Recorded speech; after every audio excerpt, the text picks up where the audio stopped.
Hey guys, so it finally feels like spring is starting to creep its way here into New Jersey. It is going to be a record-breaking 79 degrees here. So I decided that it would be a good time for me to start getting out here and starting to clean up my flower beds. So one of my biggest frustrations when I first started gardening is all the information that's out there in terms of when to start cleaning up your garden beds in the springtime, and it got really, really confusing. I had seen things that said, don't clean up your flower beds until the daytime temperatures are consistently over 50 degrees. I had read articles that said, don't clean up your flower beds until your soil temperatures are consistently above 50 degrees. And I felt that when I followed that advice, and I really tried to be very cognizant of all the beneficial insects, two things kind of happened. One, I felt like I was kind of drinking out of a fire hose the entire gardening season because I felt like I got such a late start. Because for us, those temperatures typically don't come until about mid to late May. And then all of a sudden, things just start taking off on me way faster than I could necessarily keep up with, especially when you have a household and a family to also take care of. And it just kind of took a back seat, and I was very unhappy with how my property looked throughout the entire garden season, and I felt like kind of a failure. The other thing I noticed is while you're leaving environments that are suitable for beneficial insects, I was also leaving environments that were suitable for your harmful insects and your pests, such as your mealybugs, your spider mites, and things of that nature. So I was battling that the entire time as well. So I'm going to walk you through today what it is that I do that really helps me feel like I'm not necessarily harming the beneficial insects, but I'm also setting myself up for success as best I can for the gardening season. So the first thing that I do is I start with my prime real estate, because it can be really daunting and overwhelming if you just want to tackle everything all at the same time. So if you just take everything in little bite-sized chunks, like with everything in life, this can be attainable too.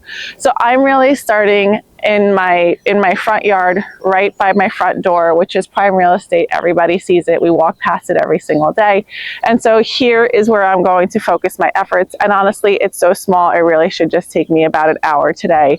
And then I'm off to do whatever chores I have for the rest of the day.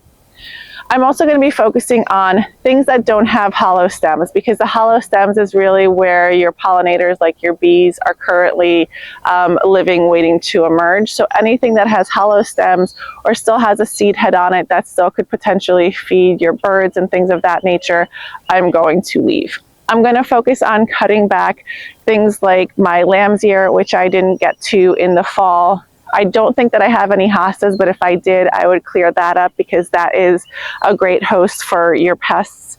I'm also going to take a look at any of the trees and shrubs that I may have planted new last year, just to make sure that everything still looks really good. I have noticed a little bit of deer damage in one of the new magnolia trees that I planted, so I'm going to check that out later in the week. I'm also going to take a look at some of the bulbs that are emerging. A lot of the tulips are starting to poke their heads out, and the animals are really, really hungry right now. So I'm going to spray for any sort of deer, squirrel, woodchuck, rabbit, things like that, because they will come around and eat the heads of your tulip bulbs off. I remember one year I planted over 1,000 tulip bulbs, and some animal came and ate every single one. I didn't have a single tulip that year, and it was very frustrating. And then I'm just going to, in general, try to spruce it up and make it look a little bit fresher. I'm probably going to scrape the mulch around it because it still looks like it has a nice layer of mulch at the top. But I'm just going to scrape it and fluff it up a little so that it looks a little bit fresher. So come on, let's get started and I'll take you through. Now, just because it was winter doesn't mean that you didn't have weeds. So it's a great time for you to start in on your weeding as well, and make sure that any weeds that have made its way into the garden bed are being pulled.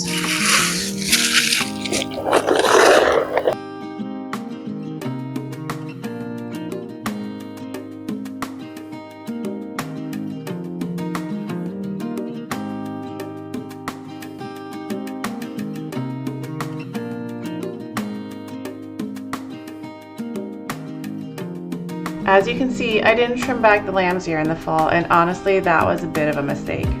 I normally do, but this year I really wanted to follow some of the advice I had heard online about leaving everything standing for overwintering insects.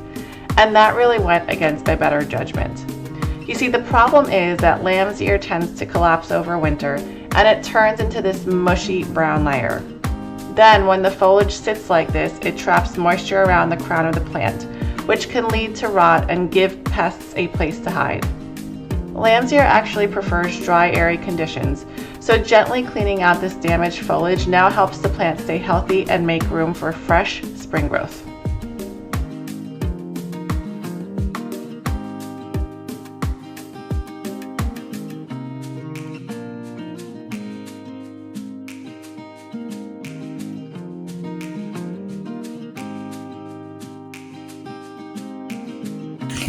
Now I'm also making sure to clear any debris out from around the bulbs that are going to come out, because otherwise once they start growing larger, it's going to be an absolute nightmare to come in here and start clearing it out afterwards.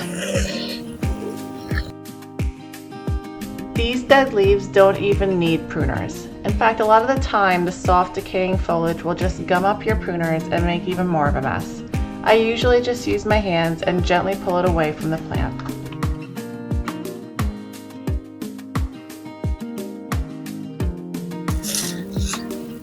Make sure to get all the weeds that are sitting at the base of your shrubs as well, because they may have just been insulated by the leaves, which keep, again, your perennial bed insulated, but they also keep your weeds insulated.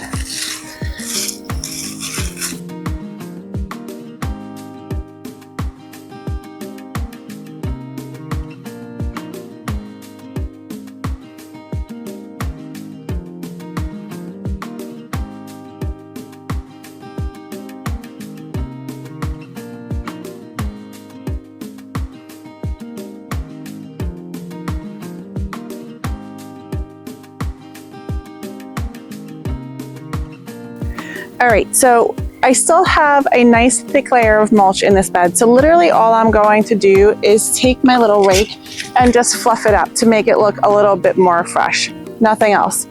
I also started noticing that the deer are starting to nibble on my encore azaleas right over here, because again, it has been a very long winter. They are very hungry.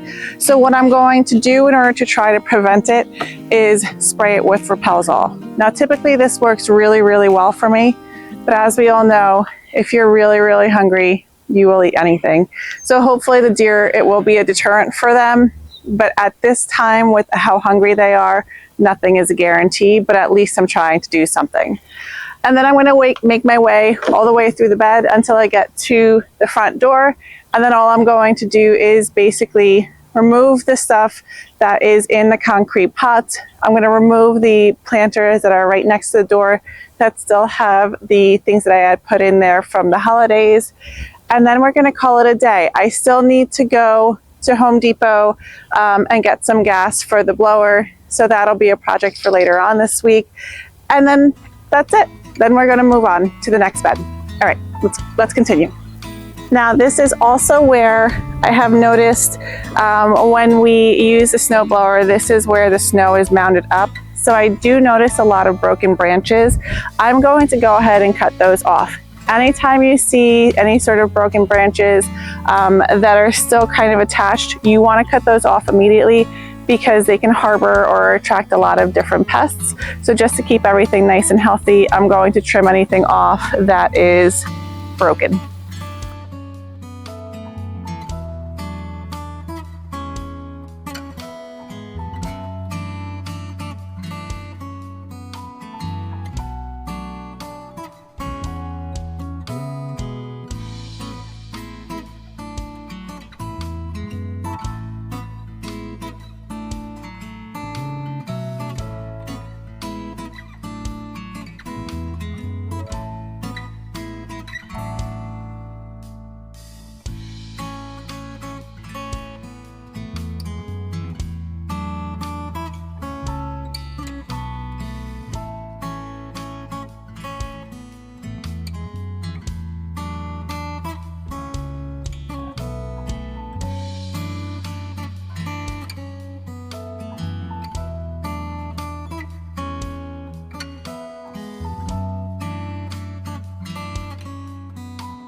I'm also cutting back these Hakonechloa grasses.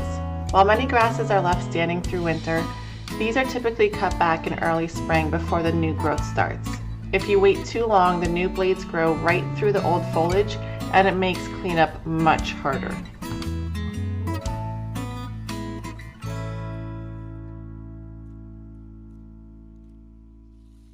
I'm also clearing out some of the old leaves at the base of the barberry shrubs. It's much easier to be doing this right now before everything starts to leaf out. Once the shrub fills in, it becomes a lot harder to reach the base, especially with all those thorns. Cleaning up the debris now helps improve airflow and just keeps the plant healthy going into the growing season.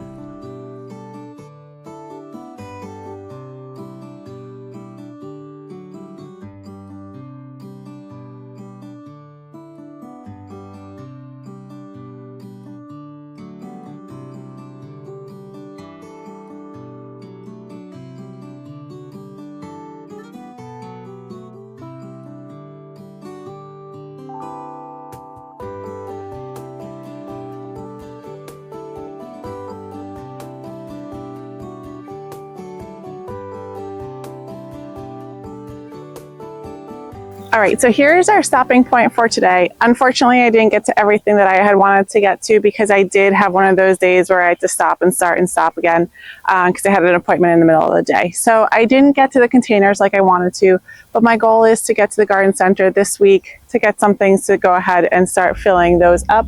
But the good thing is I did get out here. I was able to cut back the lamb's ear, which was really starting to bug me because it had just melted and it looked really, really awful. I was able to also do some weeding. I also did assess one of the Temple of Seven Suns that I had planted last year to make sure that that is still healthy. The way I did that was literally just see if the branches were still pliable or if anything had dried out. Everything looks really, really good, and I can see little buds already starting to form. So that's a really good sign. That means that it had taken and it's still healthy. All the bulbs look like they're starting to come up, and I was able to spray the azaleas to make sure that the deer don't get at them. I still have other things that I need to do. I still need to go ahead and edge. I need to go ahead and get gas for the blower. These are all things that I can start accumulating now slowly so that by the time the warm weather and the 50-degree plus sets in more consistently, I am ready to go. So that was really the goal for the day. And I have to keep that in mind, even if I don't feel like I was the most productive. I hope this video gave you guys some inspiration to get out there and start doing just a little bit just to get ahead and making you feel a little bit more comfortable in terms of what you can start cutting back, or even not necessarily cutting back, but just doing now to get yourselves prepared for the season ahead. If this video was helpful, make sure to check out some of these other videos, and I will see you guys in the next one. Bye.